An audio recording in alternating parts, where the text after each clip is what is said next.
I still don't know if it was luck or instinct that saved me. Either way, I shouldn't be here to tell this story. Last fall, my brother Nate and I decided to spend a weekend in the woods of northern Montana. Off the grid, no phones, no distractions. He'd just gotten out of a rough breakup, and I thought it'd do him some good. We rented a small cabin from a local listing. No website, just a handwritten flyer posted on a gas station board. Rustic cabin, mountain view, fishing nearby. The drive took nearly 6 hours from Missoula. The trees pressed close, tall and black, cutting off the sun in places. When we finally reached the cabin, it looked like something out of a 70s hunting magazine. Wooden frame, tin roof, a narrow porch with a single rocking chair. The windows were dusty but intact. The door was unlocked. There were 2 beds, a wood stove, and a note on the counter that read, "Welcome." I laughed. Classic mountain rules. Nate didn't. He just frowned and said, "Why would they even need to write that?" The first night was calm. Wind through the trees, crackle of firewood, distant owl calls. I sat up. The sound came from outside the cabin, steady, rhythmic, like someone dragging something heavy across the porch. "Nate," I whispered. I grabbed my flashlight and crept to the window, but the rocking chair was moving. Slowly, like someone had just gotten up from it. The next morning, I chalked it up to wind. Nate noticed the dirt prints, though. Faint footprints, big ones, right near the porch steps. We decided to shake it off and go fishing by the lake. It was half a mile down a narrow trail, surrounded by thick pine and underbrush. The water was clear, still, beautiful, but it felt too quiet. Around noon, Nate stopped mid-cast and stared across the lake. "Do you see that?" On the far bank, just beyond the tree line, a man stood watching us. I shouted, "Hey!" The man didn't react. Nate wanted to pack up right then, but I convinced him to stay. By evening, the air turned colder. I set a small hatchet by my bed. I shook Nate awake. We listened together. And when I turned off the lantern, the whistling stopped. Then something brushed the window. I caught a glimpse of a handprint smudged against the glass. Big, dirty, rough. Nate grabbed the hatchet and whispered, "We're leaving at sunrise." Around 4 a.m., the latch on the door started to move. I grabbed my flashlight and shone it through the cracks in the door. For a split second, I saw an eye. Staring back, pale and bloodshot. The door rattled hard. Nate yelled, "Get back!" and shoved the bed against it. We waited, frozen, while the sound of scraping wood echoed around the cabin. When the first light hit the horizon, we packed our things fast. As we stepped outside, we saw tracks. All around the cabin, boot prints, large ones, circling again and again. We just got in the truck and started driving down the trail. Just one narrow dirt road ahead. The road didn't connect back to the highway. Then I saw movement in the mirror. We hit the gas and didn't stop until we saw a sign for a ranger station. A ranger came out when he saw our truck, pale and shaking. Apparently, it had been condemned years ago. After a hermit living there went missing, along with 2 campers who XD rented it. Locals believed someone still squats there, luring people through fake listings. The police went up later that day. See you next time. I haven't been camping since.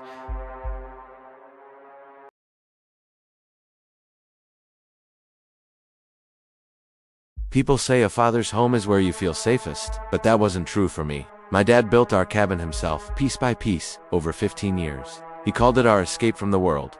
But after what happened last winter, I think it was the world we should have stayed with. When he passed away, the property was left to me. It sat deep in the Montana mountains, 6 miles off any paved road, surrounded by pine and silence. No service, no neighbors, just snow and stillness. I hadn't been there since I was 13. Now, at 27, I went back alone. Partly to grieve, partly to decide if I'd sell it.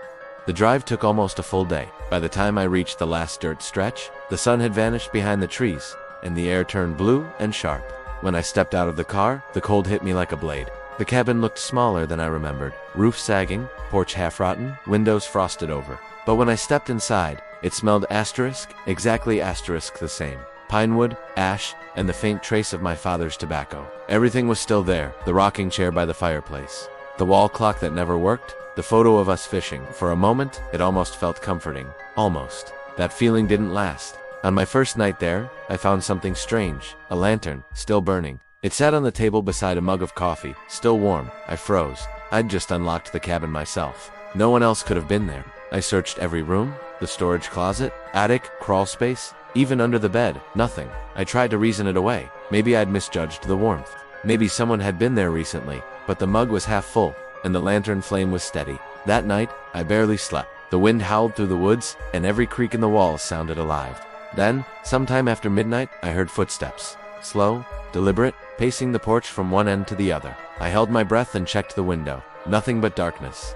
Then the footsteps stopped, and something scraped against the door. Light, almost gentle at first, like nails trailing the wood. Then harsher, louder, until it became scratching. I gripped the fireplace poker and whispered, "Dad." Silence. After what felt like forever, I forced myself to look outside. The snow was untouched. No prints, no movement. By morning, I convinced myself it was an animal. A coyote, maybe. But when I checked the door, I froze. There were marks, deep, wide arcs, too high for any animal. That's when I almost left. But then, I found his journal. It was buried in the drawer of his old desk, leather-bound. The lock already broken. The last few entries didn't sound like him. He comes when the snow falls. He knocks but doesn't need to be let in. The key isn't for the door, it's for staying alive. The final page said, "If you hear the scratching, do not open the door, no matter what voice you hear." That night, it snowed. Hard, the fire hissed and cracked as I tried to distract myself with an old deck of cards. By midnight, the wind outside was screaming. The lights flickered once, twice, then went out. I grabbed the lantern. Its light, weak and shaking. Then came knocking, 3 slow, deliberate knocks on the door. Not frantic, not random, precise. "Who's there?" I shouted. A pause. Then a voice. My father's voice. "Son, it's me." Open up. Every muscle in my body locked. I knew that voice. Every tone, every rasp at the end of a word. "I'm cold," it said softly. "Let me in." For a moment, I almost did. But then I remembered the journal. "If it's really you," I whispered, "what did you always say before we went fishing?" Silence. Then, that the early bird gets the worm. My blood went cold. That wasn't it. He'd always say fish, don't wait for second chances. The scratching started again. Harder, faster, like claws tearing through the wood. I stumbled backward, heart pounding, and tripped over something. A small metal box. Inside was a key, and a note written in my father's handwriting. For when he comes. The key was heavy, brass, and cold. I didn't see any lock it could fit, until I noticed a rug near the fireplace, bulging slightly at the corner. Beneath it was a trapdoor. I pulled it open and climbed down into a narrow crawl space lined with concrete and shelves of canned food. The scratching above turned into pounding. Then the sound of wood splintering, I shut the trap door and locked it with the key just as the cabin door broke open. For the next hour, I sat there in the dark, listening to slow, dragging footsteps move across the floorboards above. Then, silence. When morning came, I climbed out. The cabin was wrecked. The door was hanging off its hinges. Snow had drifted in. The table was overturned, and the journal lay open on the last page. Something new had been written in my father's handwriting. "You did well." I left the cabin that day. I never went back. But sometimes, in the middle of the night, I still dream of that voice at the door, calm, patient, waiting for me to forget. And every time I wake up, I hear it again, 3 slow knocks, like a reminder that it's still out there, waiting for another chance.